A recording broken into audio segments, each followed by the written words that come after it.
नमस्ते मित्रांनो, दुपारच्या 1:30 ते 2 वाजलेले आहेत. त्या सुमारास तुम्ही बघता एक तहानजलेलं पिल्लू आलं होतं. कुत्र्याचं तहानजलेलं पिल्लू आलं होतं.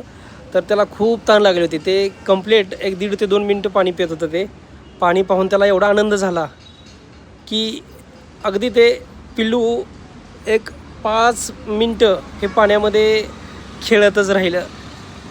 अशा खूप कडक उन्हामध्ये त्याला खूपच तहान लागली होती आणि ते पाण्याच्या शोधात होतं. आणि अगदी हे पाणी त्याला दिसल्यानंतर त्याचा आनंद, त्याला एवढा आनंद झाला की त्याचा आनंद त्याला पाणी पाहिल्यानंतर काही करू आणि काही नाही असं झालं होतं.